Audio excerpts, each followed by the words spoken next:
Assalamualaikum warahmatullahi wabarakatuh, sahabat pioneer semua dimanapun kalian berada. Apa kabar kalian hari ini? Semoga kalian semua baik-baik saja ya teman-teman ya. Kembali lagi kita akan membahas seputar aplikasi Pi Network dan berita-berita terbaru dari Pi Network.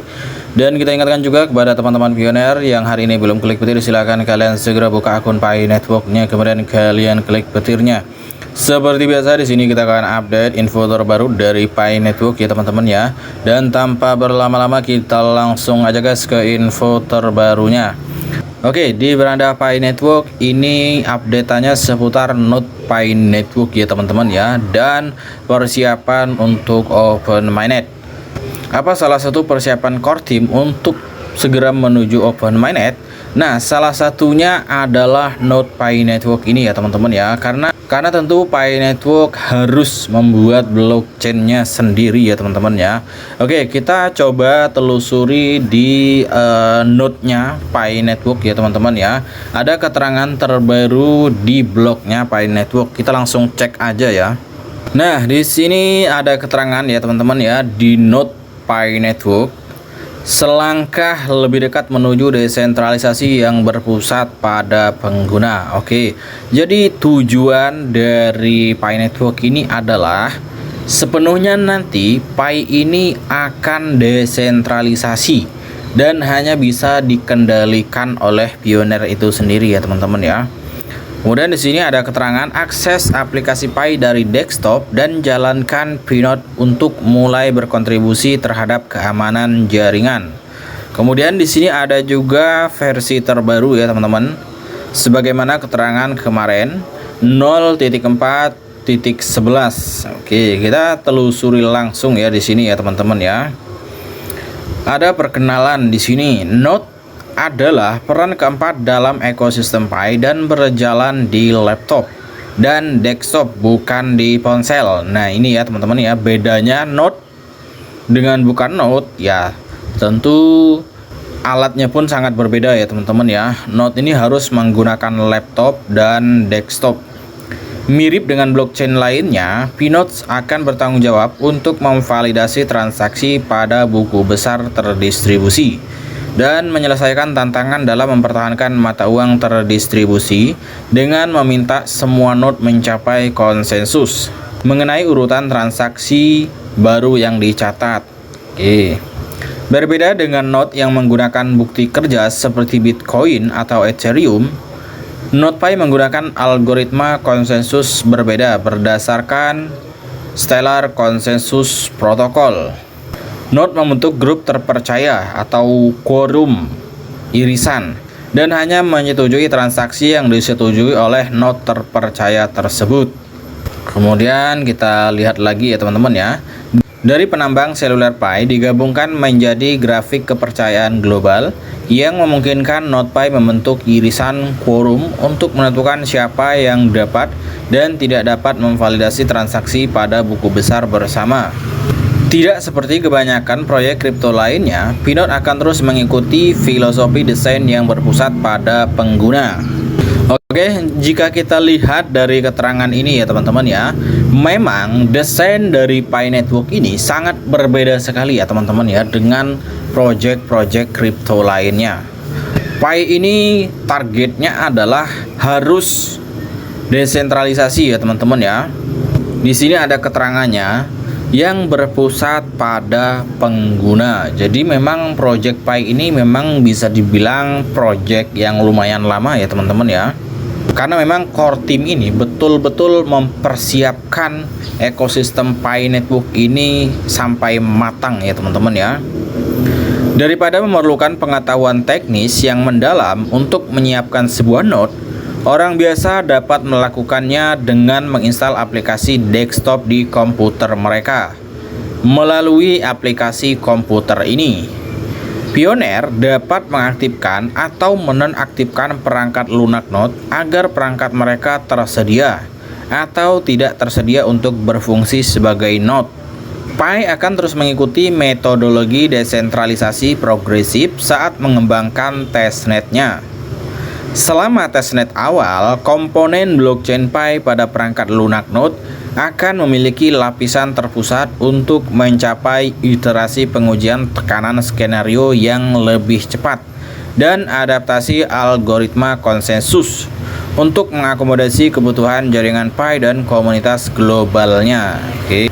Versi awal Node ini adalah langkah pertama menuju pembangunan Pi testnet dan akhirnya mainnet yang sepenuhnya terdesentralisasi. Versi Node ini mencakup dua antarmuka. Yang pertama di sini ada antarmuka Node dan antarmuka aplikasi Pi desktop. Tergantung pada tingkat partisipasi yang ditentukan pada bagian di bawah ini. Pioneer dapat menggunakan kedua antarmuka tersebut.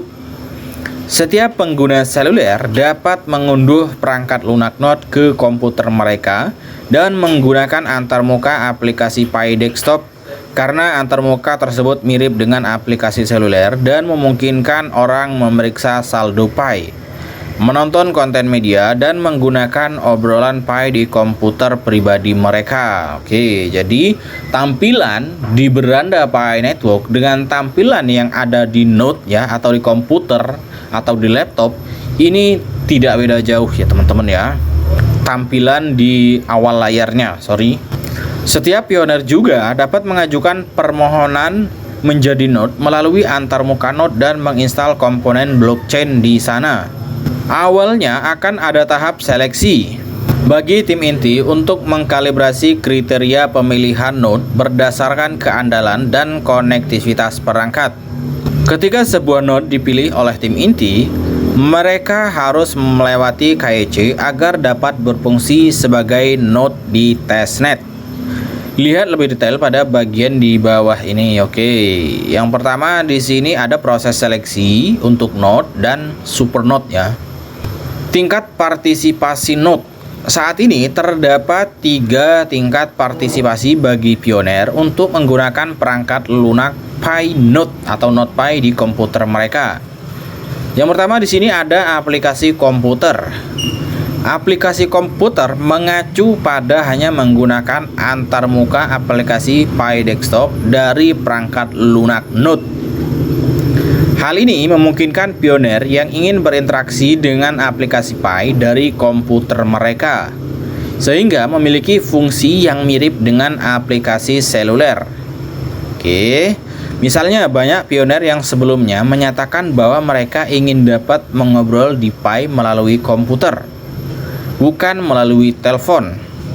Oleh karena itu, kami merancang antarmuka aplikasi Pi desktop pada perangkat lunak Node Pi dan menggabungkan antarmuka ini dengan perangkat lunak Node.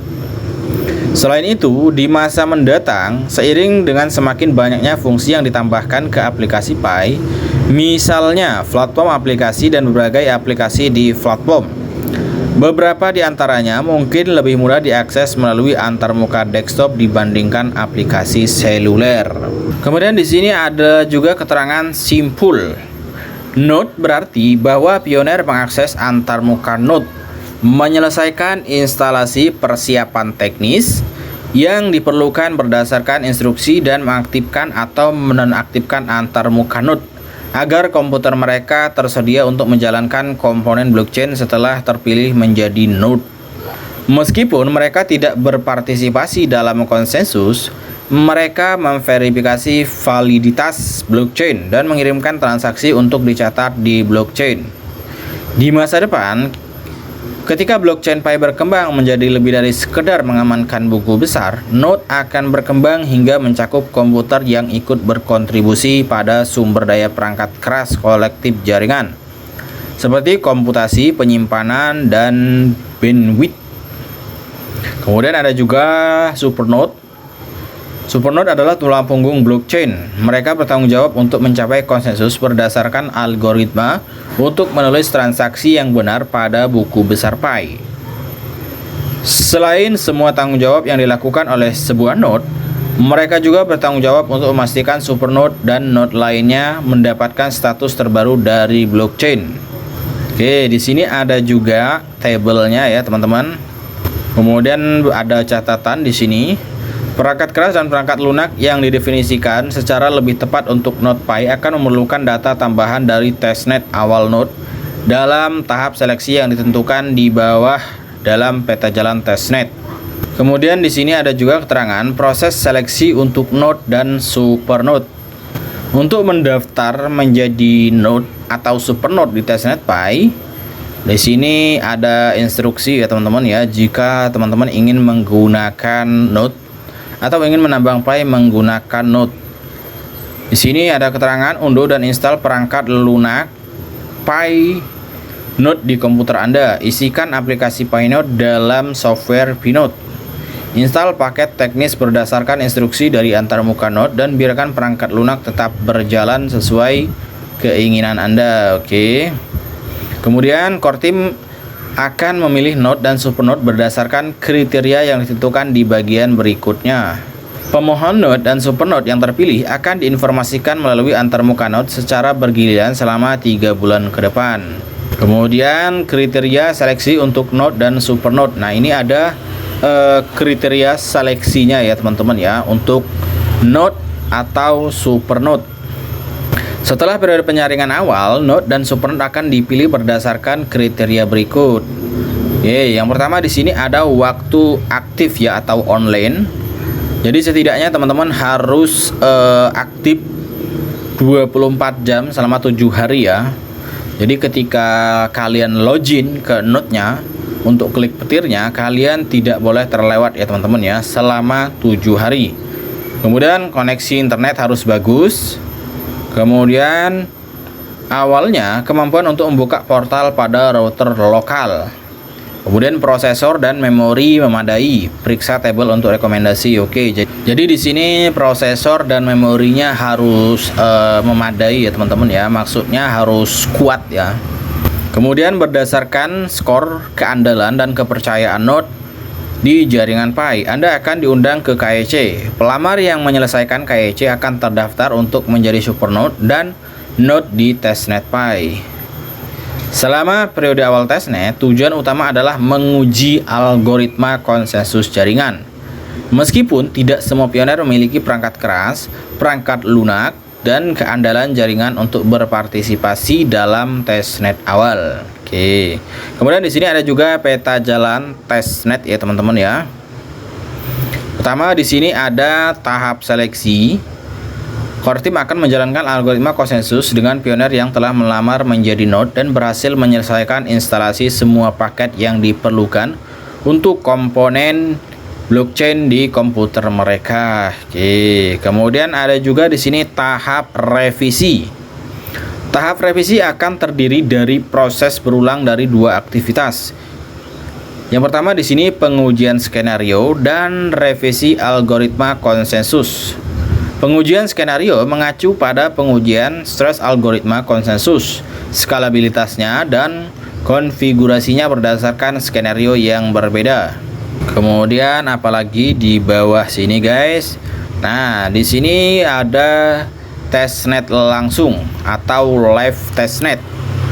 Akan menjadi tahap ketika berbagai jenis node secara aktif melakukan tanggung jawab yang ditentukan. Kemudian di sini ada pertanyaan ya teman-teman ya.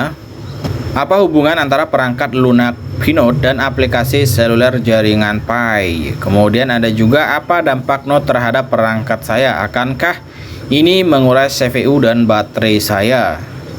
Kemudian akankah ada hadiah untuk menjalankan Pinode? Nah, ini menarik ya teman-teman ya.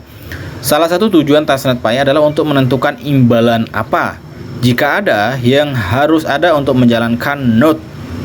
Meskipun kami mengumpulkan data relevan yang diperlukan untuk menentukan mekanisme insentif yang paling tepat, tidak akan ada imbalan penambangan untuk testnet node. Nah, jadi untuk node testnet ini kalian tidak mendapatkan bonus koin Pi ya teman-teman ya.